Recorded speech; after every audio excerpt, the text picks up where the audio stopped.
Hello, how are you students. अपन जिन topics पे बात करते हैं वो टॉपिक्स होते हैं हिंदी ग्रामर के। हिंदी ग्रामर के कई सारे तत्व मिलकर ही हिंदी ग्रामर बनती है। तो जो सारे टॉपिक्स हैं, जो सारे तत्व हैं, मैं उनके बारे में रोज आपको हर एक नई वीडियो देती हूँ। कभी संज्ञा की, कभी सर्वनाम की, कभी लिंग की, कभी भाषा की।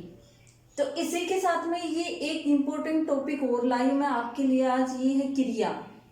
ये क्रिया नाम से ही पता लग रहा है। क्रिया क्रिया का अर्थ क्या होता है, क्रिया के कितने भेद होते हैं, और उन भेदों के भी अगर और प्रकार होते हैं तो वो कौन कौन से होते हैं, क्रिया क्या काम आती है, इसमें हिंदी ग्रामर में क्या जरूरत होती है। तो ये सारी जानकारी के लिए आप मेरे जो वीडियो है उसको कंप्लीट जरूर देखिएगा और इस चैनल को सब्सक्राइब कीजिएगा। अगर आपको ये वीडियो पसंद आते हैं तो इनको ज्यादा से ज्यादा लाइक और शेयर करिए। देखो, क्रिया क्रिया क्या होती है। क्रिया क्या होती है?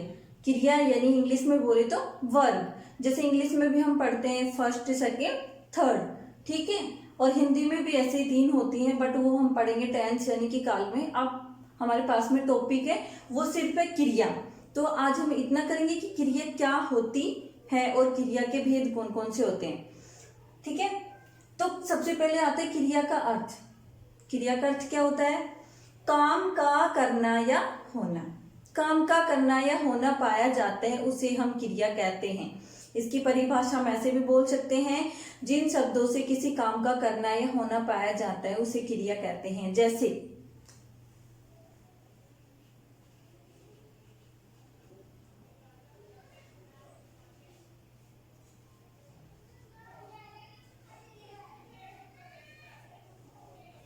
जैसे राम दौड़ता है।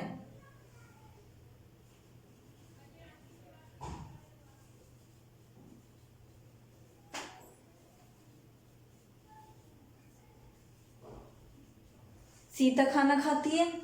राम दौड़ता है, सीता खाना खाती है। दौड़ता है, खाती है, ये क्या है? क्रिया।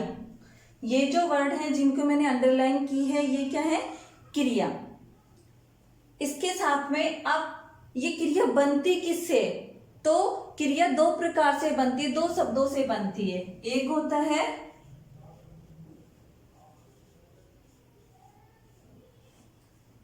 मूल धातु,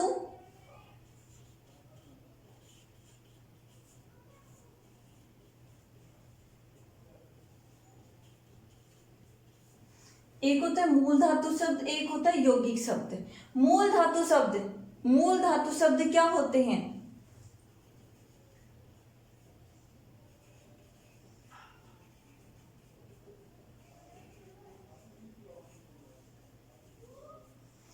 खा, पी, जा, आ, लिख, ये ऐसे जो शब्द होते हैं वो होते हैं मूल धातु शब्द। मूल धातु शब्द इनके आगे ना लगकर, इनके आगे ना लगकर हमारी क्रिया बनती है। जैसे खाना, पीना, जाना, आना, लिखना।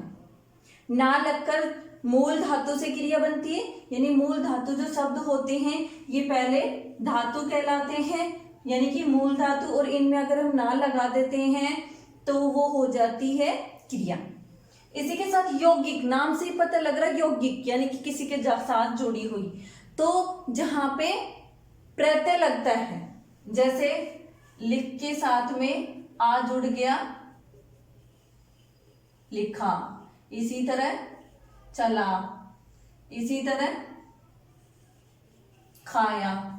तो ये जो ऐसे वर्ड होते हैं वो होते हैं यौगिक शब्द, ठीक है।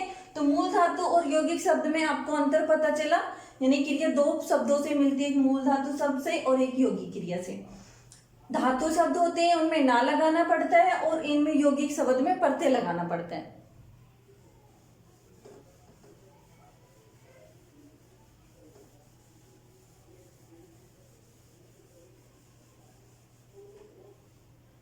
अब हम आते हैं क्रिया के भेद पर, कि क्रिया के भेद कितने होते हैं, क्रिया के पार्ट कितने होते हैं। तो क्रिया के 2 पार्ट होते हैं।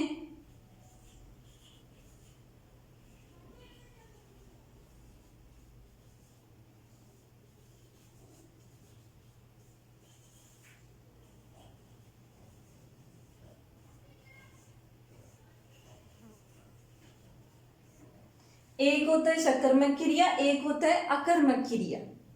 सकर्मक क्रिया और अकर्मक क्रिया, नाम देखो इनके, इसमें भी कर्म है, इसमें भी कर्म है, लेकिन इसके साथ में श है और इसके साथ में ए है। इनके नाम से ही इनकी क्या बनेगी, डेफिनेशन बनेगी। स होता है साथ और ए होता है के बिना।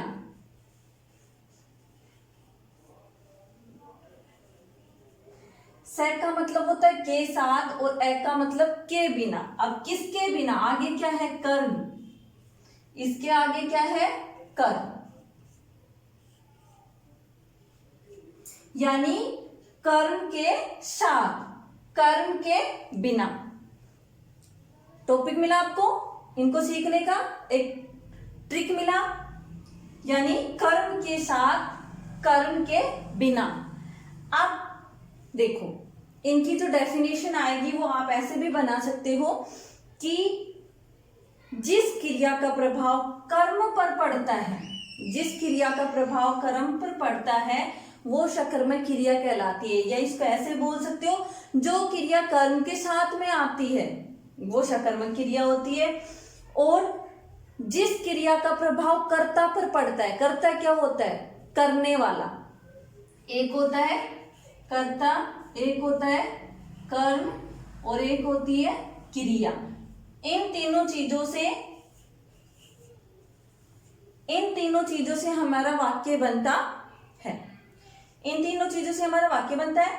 अब इसमें तो किसका प्रभाव, जो क्रिया का प्रभाव होगा वो कर्ता पर पड़ेगा और इसमें कर्म का प्रभाव यानी कि क्रिया का प्रभाव कर्म पर पड़ेगा। अब जैसे हमारे पास में है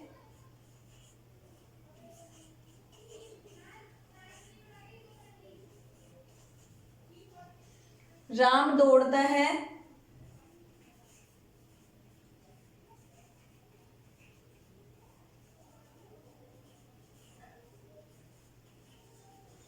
सीता खाना खाती है।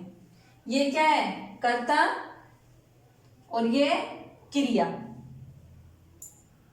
कर्ता कर्म क्रिया, इसमें कर्म नहीं है। अब ये जो वाक्य है वो सकर्मक क्रिया का है, ये जो वाक्य है वो अकर्मक क्रिया का है। अब इनकी पहचान कैसे करें हम, इसकी एक ट्रिक और है हमारे पास में। यहां इस वाक्य को देख के आप क्वेश्चन पूछो, सीता क्या खाती है, इसमें क्या आ रहा है, सीता क्या खाती है। तो सीता क्या खाती है, खाना, खाना खाती है, यानी कि कर्म कर रही है खाने का, क्या कर रही है, खाना खाने का। लेकिन मैंने बोला राम क्या दौड़ता है, राम क्या दौड़ता है, तो इसका कोई आंसर नहीं है, इसका आएगा कौन। तो जहां पे इसका आंसर कर्ता आ रहा है, यानी कि कौन दौड़ता है, राम दौड़ता है, तो यहां पर इसका आंसर क्या आ रहा है, कर्ता। तो जहां पे कर्ता आंसर आ रहा है वो हमारी अकर्मक क्रिया होगी, और जहां पे कर्म आंसर आ रहा है यानी कि क्या, जहां पे क्या पूछा जा रहा है वो सकर्मक क्रिया, और जहां पे कौन पूछा जा रहा है वो होती है अकर्मक क्रिया। ये थी इसकी दो सिंपल ट्रिक कि सकर्मक क्रिया और अकर्मक क्रिया को हम कैसे पहचानें।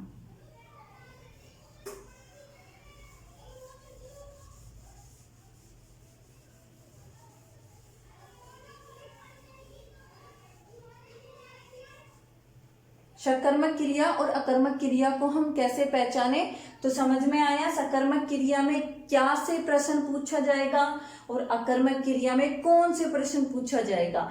यानी कि इस क्रिया का प्रभाव कर्ता पर पड़ेगा और इस क्रिया का प्रभाव कर्म पर पड़ेगा।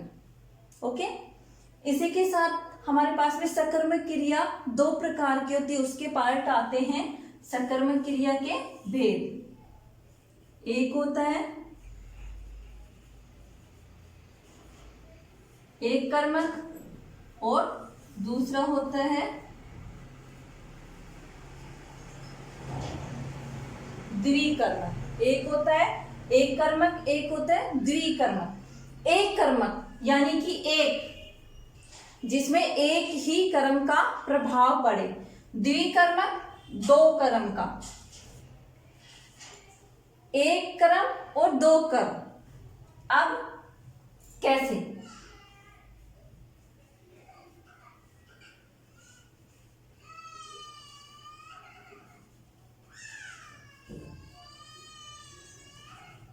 रोहन टीवी देखता है।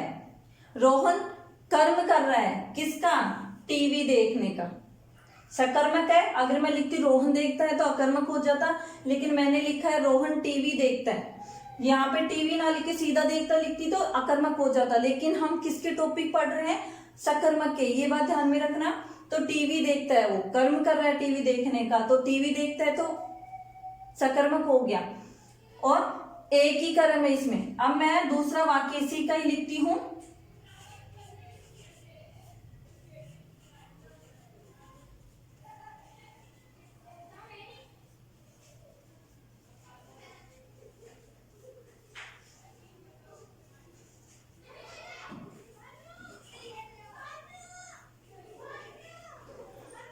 राम अपने भाई के साथ टीवी देखता है। राम अपने भाई के साथ टीवी देखता है। अब राम टीवी देखता है, मैंने एक कर्म लिखा था, अब इसमें एक और आता है। राम किसके साथ टीवी देखता है? अपने भाई के साथ। दो क्वेश्चन हो गए। राम क्या देखता है? टीवी देखता है। किसके साथ देखता है? अपने भाई के साथ में। दो कर्म हो गए, यानी कि अपने भाई के साथ वो काम कर रहा है। क्या कर रहा है? टीवी देखने का। तो दो हो गए। इसी तरीके से माली पौधों में पानी लगा रहा है। ठीक है, तो अगर मैं बोलूं माली पानी लगा रहा है तो वो एक कर्मक हो गया। अगर मैं कहूं माली पौधों में पानी लगा रहा है तो पौधों में लगा रहा है, एक पौधा आ गया एक कर्म, और पानी लगा रहा है दूसरा कर्म। यानी कि एक कर्म के साथ में दूसरा जुड़ जाता है, दूसरा वर्ड जुड़ जाता है, दूसरी क्रिया जुड़ जाती है तो द्विकर्मक हो जाता है। और अगर एक ही क्रिया रहती हो एक कर्मक होता है। ओके, यानी कि अब हमारे पास में ये जो चैप्टर था वो फिनिश हुआ। तो इसमें आपको समझ में आया क्रिया का अर्थ होता है काम का करना या होना। इसके साथ में मैंने बताया था ऐसे जो वर्ड आते हैं लास्ट में जिनमें काम दर्शाते हैं वो होते हैं क्रिया शब्द। और जो क्रिया होती है वो दो प्रकार की होती है, एक होती है सकर्मक, एक होती है आकर्मक। सकर्मक का अर्थ होता है कर्म के साथ और अकर्मक होती है कर्म के बिना। अकर्मक क्रिया के कोई भेद नहीं आता, सकर्मक क्रिया के दो भेद आते हैं। ठीक है, सकर्मक क्रिया यानी कर्म के साथ, जिसमें कर्म का प्रभाव क्रिया का प्रभाव कर्म पर पड़ता है वो सकर्मक, और जिसमें कर्म का प्रभाव यानी कि क्रिया का प्रभाव कर्ता पर पड़ता है, कर्म पर नहीं पड़ता, कर्ता पर पड़ता है, वो होती है अकर्मक क्रिया। इसी के दो भेद आते हैं हमारे पास में सकर्मक क्रिया के, एक कर्मक और द्विकर्मक। इसको पूर्ण एक कर्मक क्रिया भी बोल सकते हैं और पूर्ण द्विकर्मक क्रिया भी बोल सकते हैं। अब पूर्ण एक कर्मक क्रिया होती है ये जिसमें एक कर्म होता है, नाम से ही पता लग रहा है, जिसमें एक कर्म और इसमें दो कर्म, यानी कि एक साथ दो काम। तो रोहन टीवी देखता है, रोहन अपने भाई के साथ टीवी देखता है, यानी कि वो अपने भाई के साथ में कर्म कर रहा है। कौन सा कर्म कर रहा है? टीवी देखने का। तो इस प्रकार से ये थे इसके दोनों पार्ट। आई होप कि आपको वीडियो पसंद आया हो, तो मेरे आने वाले नेक्स्ट वीडियो का वेट करें। Thank you, have a nice day.